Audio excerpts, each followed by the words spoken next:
From the Oklahoma newsroom, it's time for Orange Alert, our weekly extended look at Oklahoma State football. I'm Jenny Carlson here in studio with fellow columnist Barry Trammell, OSU beat writer Scott Wright. Cowboys are back at it on Saturday night. It's a 7 o'clock start against South Alabama. Another night game, but a first Saturday game for the Cowboys after that Thursday opener, Scott. Not any more of a challenge, though. Maybe a slight step up from what we saw with Missouri State. But the biggest question going into this game is Taylor Cornelius. He was okay, I think we could agree, against Missouri State. Not great. Definitely had some rough patches. What do you think is most important for Cornelius as it relates to his second start at quarterback for the Cowboys?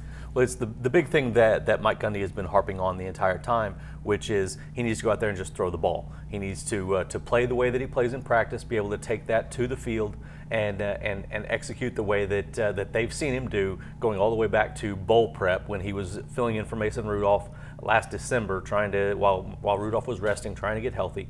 He's been a lot more comfortable in practice than he was on last Thursday night. They need him to take that to the field. If he's not able to take that to the field, then you've got bigger issues ahead of you. But if he can replicate what he's been able to do in practice, make the throws that he's been able to make, that's what you need to see from him, because those are the things that are glaring. When he misses a wide open receiver going across the middle of the field, when he's got a wide open guy out on the flat and he underthrows him by 6 yards, those are big issues. You know, he made a little mistake on the interception and throwing it off of his back foot. That's easily correctable. Things like that he's got to get past and settle in and do what he can do well. And once he does that, then I think the offense as a whole is going to move better. The coaching staff is going to know that this is our guy and that they can settle in and be more comfortable with him. Those are the kinds of things he needs to do against South Alabama, because this is his last big chance to really show what he is before we get a real game against Boise State. Yeah, for sure. And you know, Barry, we heard all preseason, probably even back into the spring, from Mike Gundy, Mike Yurcich, whoever else was talking about Taylor Cornelius, that there's maybe not been a quarterback that's had any better grasp of the offense than Taylor Cornelius, but the question was always, how's he going to perform when he's out there in front of, you know, X amount of fans and the games count? His first game was shaky. How does a quarterback get beyond that? How does he move forward and make that the exception and not the rule for him? Well, it comes down to this: is he the thrower they tell us he is? You know, we really haven't seen him play. Only in mop-up duty for 4 years. So we're relying on just the testimony of the coaches who say he can make all the throws, he can get all that done. We didn't see that. We saw some shaky passing. Now, command of the offense, yes. I only saw one decision that I would sort of question, and that was not even that was sort of a broken field situation. So I think mentally he was fine in terms of grasp of the offense, running the offense, but he missed a lot of throws. The deep ball was not there. It was off. A couple of long out patterns were off. Those are the kind of throws that Oklahoma State football has been built around. And to get that running game going, you need to push that defense back. If you make the secondary keep a safety back, all of a sudden those tailbacks are going to run wild. Everything's glorious. We didn't see that, though, because nothing that Taylor Cornelius did against Missouri State will make future opponents step back. So that's what he needs to do, is make people respect, particularly the deep ball, but even the intermediate throws. You know, Scott, obviously Taylor Cornelius in a never-before experienced situation a week ago, starting, being the guy that is out there when it counts. But this week is also a first ever experience for him, being in the film room, looking at himself instead of somebody else playing quarterback. How could that factor into all of this? It's a really big deal, because he can take that opportunity. You know, he's seen himself in film from practice and you know, what little bit he's played in mop-up roles. But this is a lot different now. This is he can see what a defense was doing pre-snap and post-snap. How they were reacting to him and the decisions he was making. You know, guys that he missed that were maybe open and he went to the other side of the field. Now having those things to learn from, even though it was Missouri State and it's not the level of competition he's going to face the rest of the season, there are things that he can take from actual game film that he's never been able to learn from before in his career. It's a completely new learning tool for him at the college level. It's something that that he can go out now and by this point here on Thursday, where we're taping this, should have been executing to correct those mistakes, make sure that he's not making the same mistakes over again, and that's a major difference in seeing yourself against an actual defense and seeing yourself against your defense that knows your system and knows your routines and knows what to expect from you. It's a completely different thing, and it can't be underestimated how valuable it is to Taylor Cornelius this week.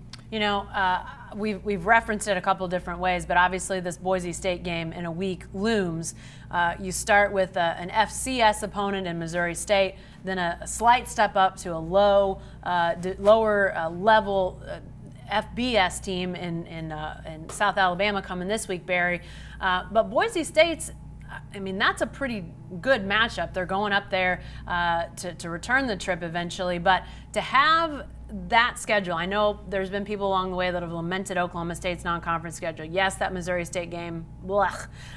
You know, South Alabama may not be much better, but there's a pretty decent challenge in trying to schedule your non-conference and not pay out the nose for some of these teams anymore. To get Boise on the schedule is a pretty good deal, but you're still paying to bring in a South Alabama. Yeah, you know, the scheduling is very difficult, and it just gets harder and harder. The price tag's going up and up for 1A opponents, for the mid-majors. That's why teams aren't going to the 1AA. They're not going to the lower level necessarily to get an automatic victory. It's just so much more affordable because the price tag is out of control. The Boise State series is fantastic. The Broncos are ranked 12th this week. I mean, this is a team that'll hit you right in the mouth. I mean, this is a team that's I'm not even sure if OSU will be favored when Boise comes to town. So that's going to be a great scene. It's going to be a great game. You would like to have played better opponents leading up to Boise State, but it's just difficult. And if you know, Mike Holder got a 2-for-1 deal with South Alabama. Cowboys went down to Mobile last year. South Alabama's coming twice to Stillwater. So that's just sort of the things you have to do until we get centralized scheduling and we get all the Power Five to say, hey, we're going to play so many games against each other, and you know, it's going to be sort of a wild, wild west in scheduling. You know, your beat buddy Nathan Ruiz, Scott, went and got some documents to tell the tale of the money. At the end of the South Alabama 3-game series, ultimately OSU will be on the hook for paying out $625,000. Missouri State got $400,000 for that one game to come to Stillwater.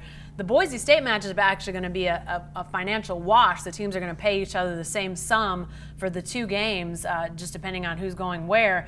But OSU, I mean, as a athletic department, they've obviously got more funds in the coffers now than they did, say, 20 years ago with Boone Pickens and all the donors that have stepped up. But still, that's big money, and you know, you got to figure out a way to balance the benefits and, you know, that dollar amount. That's that's a challenge up in Stillwater. Yeah, it absolutely is. And after hearing some of the research that Barry has talked about, you know, hearing a South Alabama 2-for-1 for $6.25 actually sounds like a good deal. Right. Sounds like a great deal for Oklahoma State to get that. And like you said, Boise being each team pays the other $400,000 when they come to their place. So, you know, it's I'll be honest, I was a little bit surprised, but being that it wasn't 2 Power Fives going up against each other, but at the same time, you know, you've got to pay to get games like that on your schedule. It's a game that Oklahoma State needed to fulfill some of the demands of their schedule this year to keep it at the level that it needed to be. So it absolutely is getting more and more difficult to get to the point that you can get teams in for a good deal. Yeah, and we'll talk more about Boise State next week, obviously, but just to remind people that, you know, this is a big jigsaw puzzle to try to put these games together, and it is going to be a big step up to Boise, but at least Oklahoma State kind of going somewhat incrementally before they get to Boise next week. So as we talk about this South Alabama game, guys, obviously a lot of focus on Taylor Cornelius, but it's not the only spot where the Cowboys would like to see some improvement. Scott, let's talk about the defensive side of the ball. Again, not much of a challenge from Missouri State, but we did see them score some points. What area do you think the defense would most like to see evolve, take the biggest steps against South Alabama? Well, the thing that they're going to want to see early is being able to sustain the pass rush the way that they did against Missouri State. That was a really effective weapon and really helped them on the back end. Now, as you get farther into the game, they're going to need to see the secondary show some depth. They can't have all 5 of those guys in the 3 safeties and 2 cornerbacks out there every snap with the first team defense. They've got to get those guys some rest. Had a couple of guys, LaMarcus Morton and Tanner McAllister, who were out with injuries last year or last week, should be back. At least one of them, McAllister, is expected to be back. Good chance Morton is back as well to help out at cornerback. But you need some guys to step up both at cornerback with Kima Sivaran, the graduate transfer, who's getting more and more up to speed with the Oklahoma State defense, and then you need some guys at safety. You've got 2 true freshmen who played in last week's game and are going to be key contributors in Jarek Bernard and Colby Peel. You've got to get some depth developed behind those starters. They love that starting 5 in Jim Knowles' secondary right now, but behind them, they're really young, really inexperienced. They need to build some depth back there. This is obviously one of the big challenges when you go to a 5 defensive back scheme that Jim Knowles has brought in, Barry. Does the pressure fall to them, to him, to, as Scott mentioned, the defensive pass rush, and there's been a lot of talk about even, seeing Calvin Bundage move up to help with that pass rush. How does this all balance out? And maybe it doesn't, maybe when we're talking about South Alabama, it's not a true test, but eventually we're going to have to see this defense against really good passing teams in the Big 12. How do they have to balance all that? Well, it's very difficult. Missouri State was no test at all. That was very hard to ascertain much, to gauge how Jim Knowles has implemented this defense. South Alabama is not going to be much better. That's one thing that concerns me, is that Oklahoma State goes into next week without really knowing what it has on defense, because South Alabama, even when it's been an okay mid-major, has not been an offensive juggernaut, certainly not this year. Missouri State has been a mediocre lower-level team. So it's going to be an unproven defense when they take the field against Boise State. They can just hope that that what they've seen in practice and what they've implemented with Jim Knowles has taken hold and will work.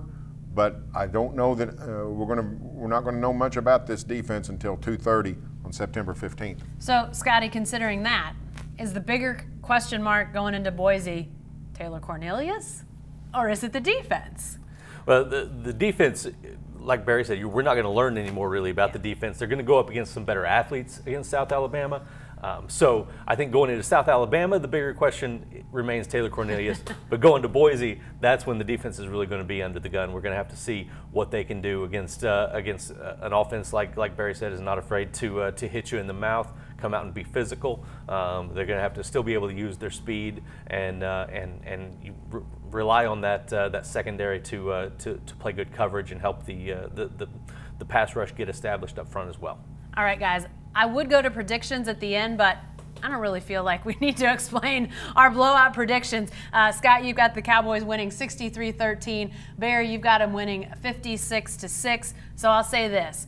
Aside from Taylor Cornelius, who's the player, person, coach, whoever you want to say, most under the gun in this game? Who's most in the spotlight, Scott? I'm going to go with Tyron Johnson. It's, last year we understood why we weren't seeing a lot of him, because he had James Washington and Marcel Aitman in front of him. Last week it wasn't so clear.